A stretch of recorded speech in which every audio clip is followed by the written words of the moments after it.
أعوذ بالله من الشيطان الرجيم بسم الله الرحمن الرحيم يا أيها الذين آمنوا توبوا إلى الله توبة نصوحا اے ایمان والو تم اللہ کے آگے سچی توبہ کرو، یعنی دل میں کامل ندامت شرمندگی ہو معصیت پر، گناہ پر، اور عزم علی الترک ہو، گناہ کے چھوڑ دینے کا بالکل مصمم ارادہ، مضبوط ارادہ کر لیا ہو۔ عسى ربكم أن يكفر عنكم سيئاتكم ويدخلكم جنات تجري من تحتها الأنهار۔ توبہ کا ثمرہ فرماتے ہیں کہ امید یعنی وعدہ ہے کہ تمہارا رب اس توبہ کی بدولت تمہارے گناہ معاف کر دے گا اور تم کو جنت کے ایسے باغوں میں داخل کرے گا جن کے نیچے نہریں جاری ہوں گی۔ توبۃ النصوح یعنی توبہ صادقہ، جس کا اثر توبہ کرنے والے کے اعمال میں ظاہر ہو اور اس کی زندگی طاعتوں اور عبادتوں سے معمور ہو جائے اور وہ گناہوں سے بالکل دور رہے۔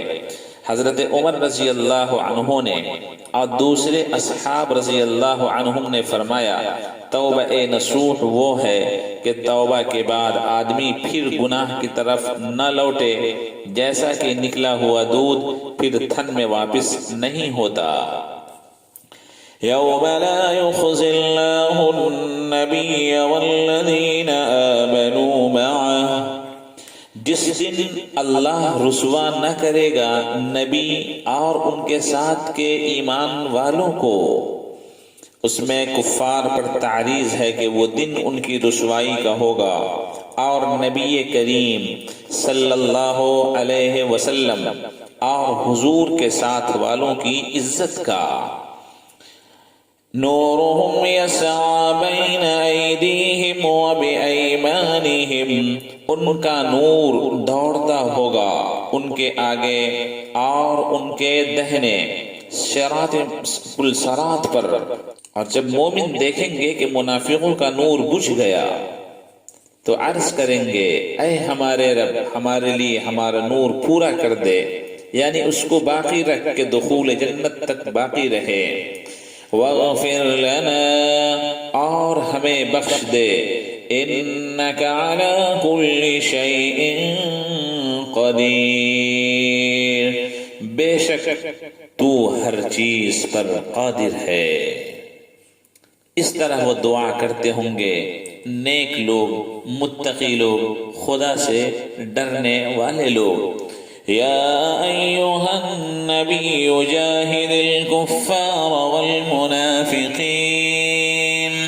واغلظ علیہم ومأواہم جہنم وبئس المصیر۔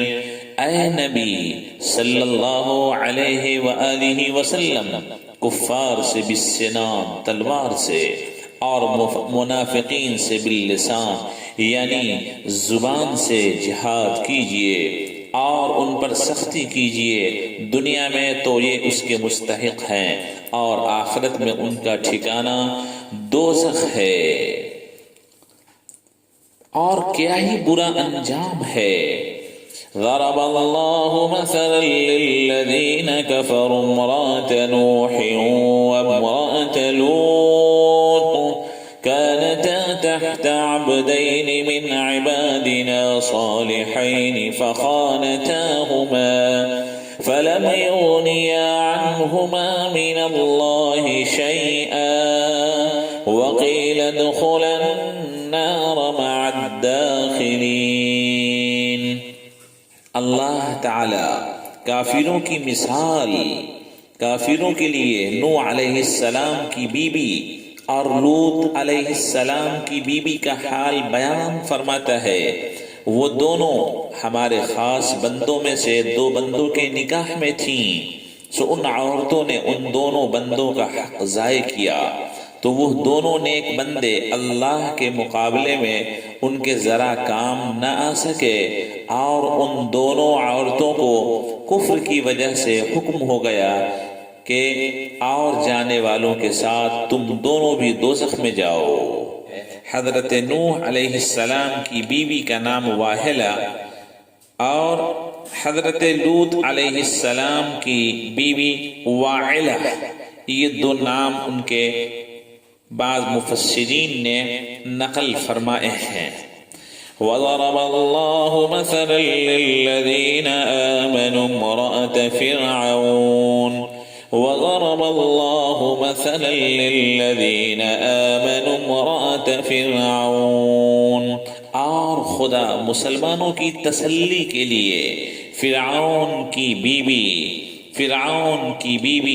حضرت آسیہ رضی اللہ تعالی عنہ کا حال بیان فرماتا ہے، جبکہ اذ قالت رب ابن لی عندک بیتا فی الجنہ، جبکہ ان کی بیوی نے دعا کی کہ اے میرے رب میرے لیے جنت میں اپنے قرب میں مکان بنائیے۔ جب حضرت موسیٰ علیہ السلام نے جادوگروں کو مغلوب کیا تو یہ آسیہ آپ پر ایمان لے آئیں۔ فرعون کو خبر ہوئی تو اس نے ان پر سخت عذاب کیے، انہیں چاروں طرف سے میخیں ٹھکوا دی ہاتھ میں پاؤں میں، اور بھاری چکی سینے پر رکھی اور دھوپ میں ڈال دیا۔ جب فرعونی ان کے پاس سے ہٹتے تو فرشتے ان پر سایہ کرتے۔ اللہ اکبر، اللہ اکبر، یہ دعا کر رہی ہیں وَنَجِّنِي مِن فِرْعَوْنَ وَعَمَلِهِ، اور مجھ کو فرعون کے شر سے اور اس کے عمل کفر کے ضرر اور اثر سے محفوظ رکھیے۔ وَنَجِّنِي مِنَ الْقَوْمِ الظَّالِمِينَ، اور مجھ کو تمام ظالم یعنی کافر لوگوں سے محفوظ رکھیے۔ اس تکلیف میں انہوں نے یہ دعا کی تو ان کو بہشت میں اپنا مکان نظر آ گیا، جس سے وہ تکلیف ہلکی ہو گئی۔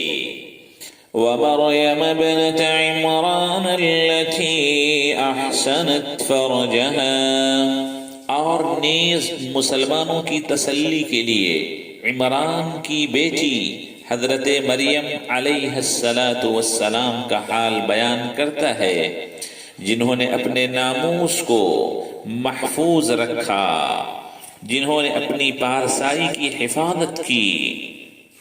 اللہ تبارک و تعالی نے پھر اپنا کرشمہ دکھایا، سو ہم نے ان کے چاک گریبان میں اپنی روح پھونک دی، اور انہوں نے اپنے پروردگار کے پیغاموں کی جو ان کو ملائکہ فرشتوں کے ذریعے سے پہنچے تھے اور اس کی کتابوں کی تصدیق کی، اور وہ اطاعت والوں میں سے تھی۔